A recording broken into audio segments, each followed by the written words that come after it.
자, 반갑습니다. 여러분 잘 지내셨죠? 2주 만에 이곳에서요. 지난 일요일 날은 우리 피크닉 갔다 왔습니다. 빗속에서 열심히 놀았는데 해질 때까지. 의장님의 강력한 영노력 아래 소품 음식은 남자들이 준비한다 이렇게 했는데 아마 지난번에 가장 강력했던 음식이 아닌가 싶어요. 수고하신 분들 고맙고요. 잘 먹었습니다. 인디안 썸머라고 하는 이야기를 하죠. 여러분들 많이 들어보신 이야기예요. 여름 나가는 듯 할 때 갑자기 더워지는 것. 그래서 그 위키피디아에 보시면 인디안 썸머에 대한 것들이 이게 쭉 설명이 되어 있어요. 그렇다더라도 제가 같이 일하는 사람들한테 제가 한번 물어봤습니다. 야, 이게 인디안 썸머가 뭐냐 그랬더니 말 그대로 이 여름이 끝날 때 갑자기 이렇게 더워지는 거야 그러더라고요. 그래서 제가 다시 물어봤어요. 그러면 인디안 썸머가 주기적으로 오는 거냐 그랬더니 옛날에 그랬던 것 같은데 자기 어렸을 때는 요즘은 모르겠다 그래요. 그래서 제가 다시 또 물어봤습니다. 그러면 여름 끝날 때 갑자기 더워지면 다 인디안 썸머라고 그러냐 그랬더니 그렇대요. 그래서 왜 그러면 인디안 썸머라고 그러냐 그랬더니 모른답니다. 원래 인디안들 그러니까 네이티브 아메리칸들하고 무슨 관계가 있느냐 그 사람들이 붙인 이름이냐 그랬더니 그것도 모른답니다. 그러면 왜 늘 이때만 되면 이렇게 더워지면 인디안 썸머라고 해야만 하느냐 그랬더니 모른답니다. 그러면서 하는 말이 나한테 물어보지 마 그러더라고요. 물론 우리가 모든 걸 다 알 수는 없어요. 그저 인디안 썸머라고 하니까 그런가 보다 하고 넘어가기도 합니다. 그럴 수도 있죠. 그리고 그게 그렇게 중요한 것도 아니고요. 하지만 어떤 경우는 굉장히 중요한 것들이 있어요. 그럼에도 그냥 남들이 다 그러니까 남들이 그렇게 부르니까 남들이 다 그렇다라고 생각하며 사니까 우리도 그런가 보다 하고 믿어버리는 경우들이 있습니다. 하지만 사실은 아니에요. 분명히 정확히 해야 하는데 정확히 모르는 것들을 다른 사람들이 이야기하는 것으로 다른 사람들이 사는 모습도 그렇다라고 따라가 버리는 겁니다.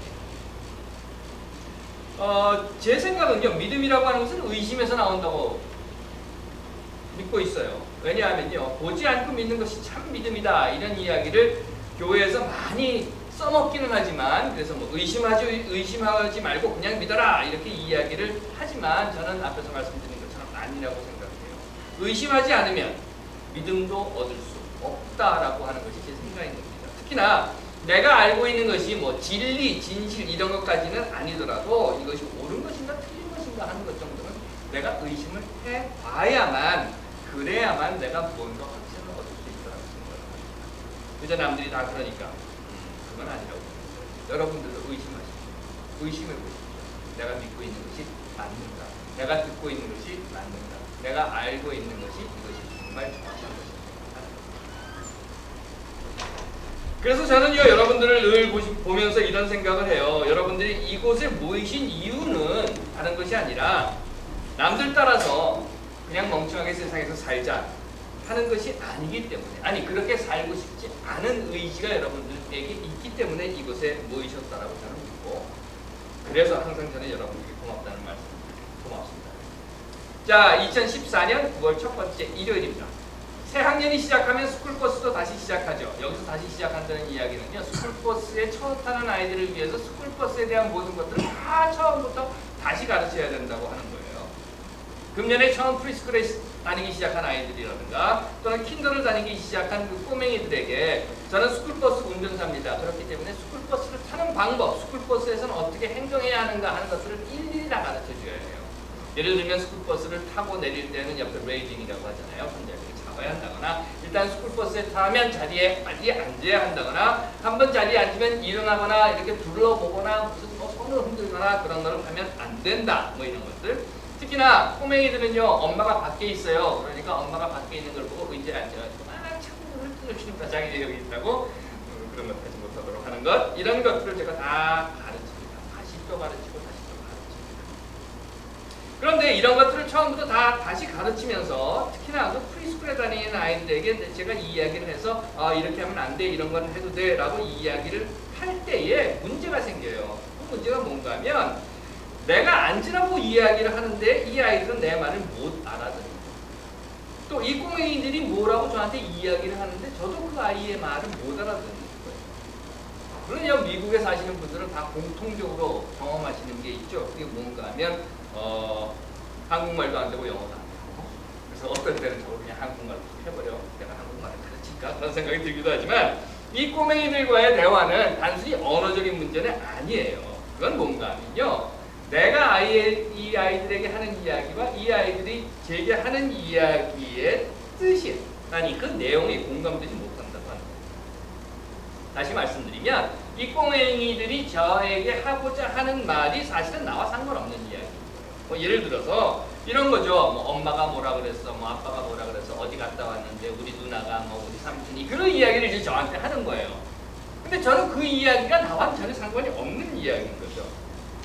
다시 말씀드리면 저는 스쿨버스 운전사입니다. 그렇기 때문에 스쿨버스에 관한 이야기를 아이들에게 하는 거예요. 그런데 아이들은 자기 일상을 저한테 이야기를 하는 거예요. 그러다 보니까 어제 얘가 어디 갔다 왔고 뭐 뭘 먹었고 누구하고 놀았고 나잇메어 꿈을 꿨는데 뭐 그런 이야기는 사실은 제가 기대하는 이야기도 아니고 제가 들어야 할 이야기도 아닌 거예요. 하지만 그 아이들은 저에게 그런 이야기를 합니다. 왜? 내 버스를 운전하고 있는 저 사람이 스쿨버스 운전사인지 아닌지 모릅니다.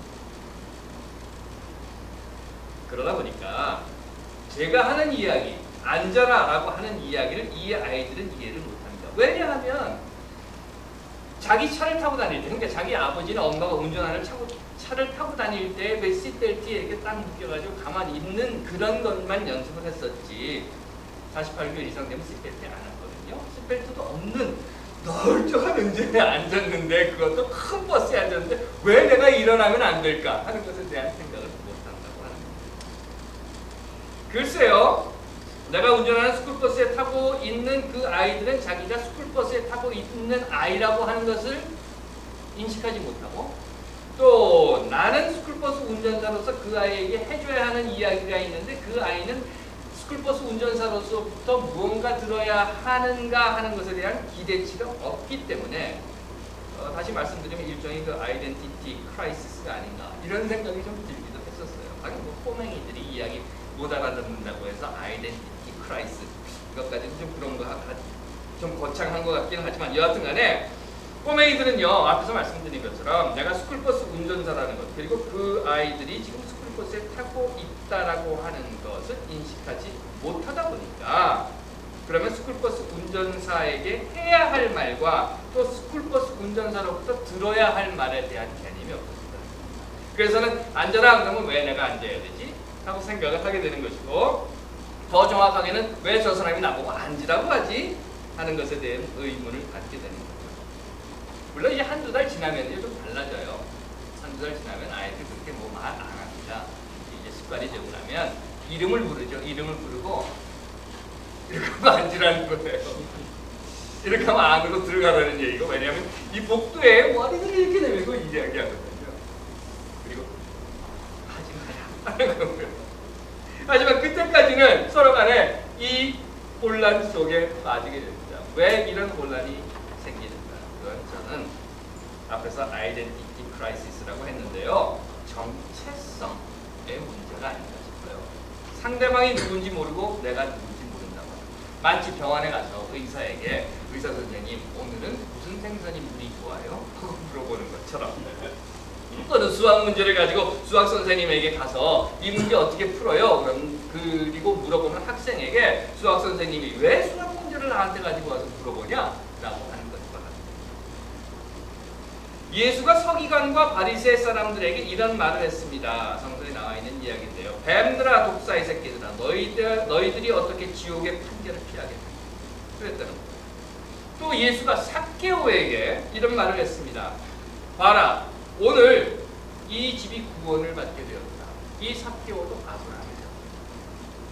또 예수가 가련하게 붙잡혀온 여인에게 이렇게 말을 했다고 합니다. 나도 너를 정죄하지 않는다. 서기관과 바리새파 사람들은요 당시 유대 종교의 지도자들이었습니다. 유대교의 율법이라고 하는 것으로 인해서 유대교의 율법이라고 하는 것을 가지고 백성들을 올가매고 자신들의 종교적 권력, 부와 재물을 챙기다. 그리고 자신들의 기득권을 지키기 위해서 백성들을 죄인으로 내몰았던 자들이 바로 서기관들과 바리새파 사람들이었습니다.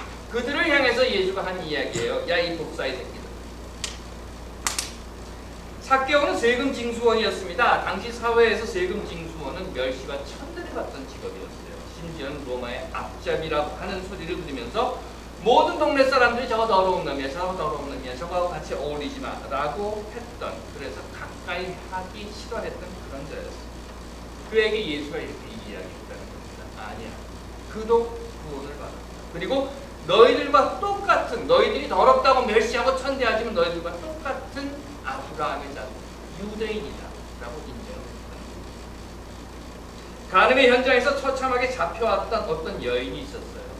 역시 죄인이라고 하는 딱지가 씌워진 사람이었습니다. 기존의 사회적인 규범이나 율법, 또 지금도 우리 앞에 횡횡하게 지나다니는 그 마초이즘 속에 구속물로 여겨졌던 여인, 모두가 더러운 죄인이라고 손가락질 쓰며 버림받았던 그 여인이었어요. 죄인이야, 죄인이야, 아이고 더러운 죄인이야 했던 그 여인. 그 여인에게 예수가 이렇게 이야기했다는 겁니다. 너는 죄인이야. 네 죄를 내가 묻지 않는다. 그러면 서기관과 바리새파 사람들은 이렇게 이야기할 거예요. 이렇게 이야기할 겁니다. 왜 나만 갖고 그래? 많이 들어보신 소리 아니에요. 왜 나만 갖고 그래? 전도환이 그랬겠죠. 이승만도 해먹었어, 박정희도 해먹었는데 왜 나만 갖고 그래? 이런 거예요. 왜? 전두환이 군사반란을 일으켰고 정치 자금을 수수했다고 해야 돼요. 책 강탈했다고 해야 돼요. 하여튼 수천억을 해먹었답니다. 그런데 붙잡히고 나니까 하는 소리가 왜 나만 갖고 그래? 이랬다는 거예요. 어떻게 이런 말이 나올 수 있었을까? 그건 저는 이런 생각을 들어요. 이승만이든 박정희든 그게 문제가 아니라, 이승만이든 박정희든을 거론할 것이 아니라 전두환 스스로가 자기의 정체성이 무엇인지를 모르는 거예요. 내가 무슨 짓을 했고, 내가 어떻게 살아왔고, 내가 무슨 짓을 저질렀는가 하는 것을 스스로 알지 못하는. 그래서 전두환, 내가 누군가에 대한 정체성을 상실해버렸기에 하는 소리가 왜 나만 갖고 그래? 이런 소리가 나올 수밖에 없었다는 거죠. 서기관과 바리새파 사람들은 누굽니까? 추악한 세리도 구원을 받았다고 하고 더러운 그 여자도 죄를 묻지 않는다고 하면서 왜 우리만 갖고 그래? 라고 이야기하고 있는 바로 그 서기관과 바리새파 사람들은, 그들이 바로 그 사회에서 올바른 방향을 제시하고 종교적 정의를 실천해야 할 정체성을 갖고 있는 무리들이었다는 거예요. 그런데 그런 정체성이 부여된 자임에도 불구하고 정체성을 잃어버렸어요. 잊어버렸어요. 그리고 자신들에게 유리한 방법대로 율법을 만들고 자신들의 기득권을 지키기 위해서 백성들에게 죄인이라는 구절을 턱 씌워버린 그런 자들이었어요. 다시 말해서 자신들의 정체성을 망각, 훼손 또는 오용했던 겁니다. 그러자 그들을 향해서 예수가 한 이야기가, 그래 삭개오, 세리 너도 구원받았어.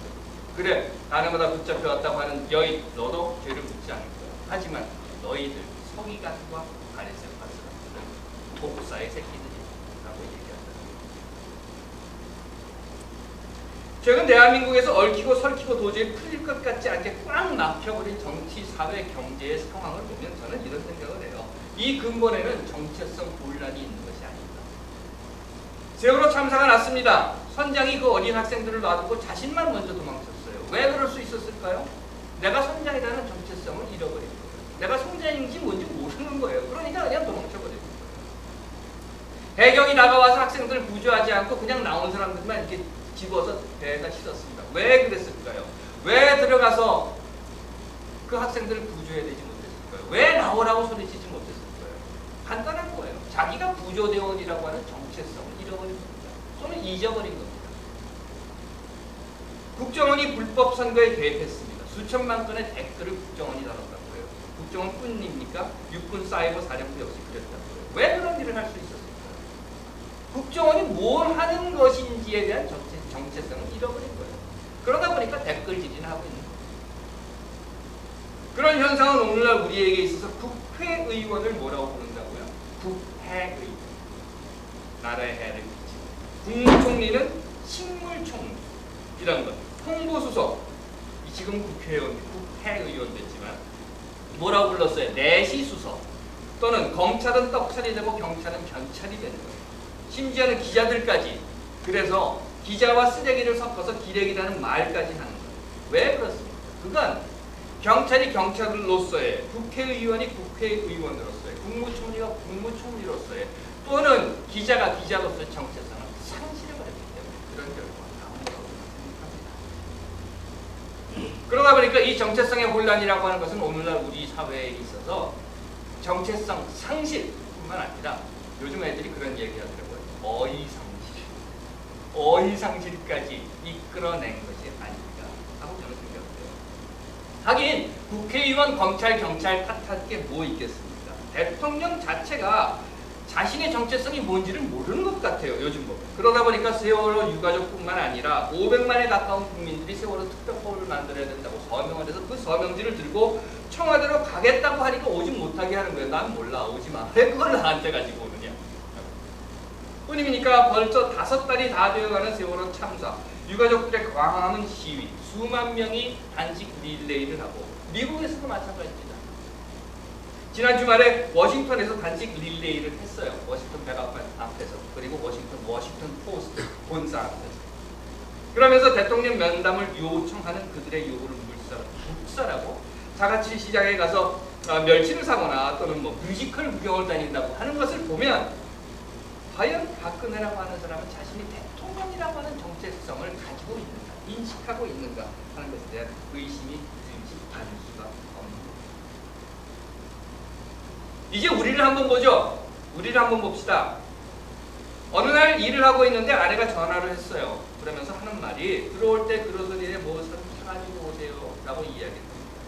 그러면 남편 되시는 여러분, 전화를 받으신 여러분, 무슨 생각을 하십니까? 아니 저 여인이 왜 내게 그로서리를 오라고 하지? 이런 생각이 드십니까? 집을 나서면서 남편이 아내에게 뽀뽀를 하면서 이렇게 이야기를 합니다. 여보 사랑해. 물론 여기 계시는 남편들은 다 매일 그렇게 하시죠? 네, 그런 줄로 믿고. 여하튼 간에 그러면 남편이 입맞춤을 하면서 사랑해라고 말하면 그 아내 된 사람은 뭐라고 생각을 합니까? 아니 저 남자가 왜 나한테 뽀뽀를 하는 거야? 저거 미친놈 아니야? 하고 화를 내거나 놀라십니까? 물론 내가 남편이 아니고 아내가 아니면 그럴 수 있을 거예요. 하지만 내가 아내고 내가 남편이라고 하는 정체성을 가지고 있고 인식하고 있다고 하면 그렇게 화낼 일 아니에요. 당연한 거예요. 일 끝나고 들어가는 길에 그로서리 쇼핑을 해가지고 하는 건 당연한 거예요. 아내가 이렇게 이야기합니다. 오늘날 시장 가야 하니까 시장 볼 돈 줘. 그러면 어떻게 합니까? 남편은 돈 줘요. 준다고요. 왜? 아내니까 주는 거예요. 그리고 난 남편이니까 주는 거예요. 그 여인의 정체성이 아내라는 것을 알고 있기 때문에, 내 정체성이 남편이라는 것을 알고 있기 때문에 그렇게 하는 겁니다. 그런데 그 정체성을 인식하지 못하고 있다고 하면 어떤 여인이 갑자기 나한테 돈 쪽으로 뭐라고 생각하겠어요? 아니 광고 아니야? 이러더라고요.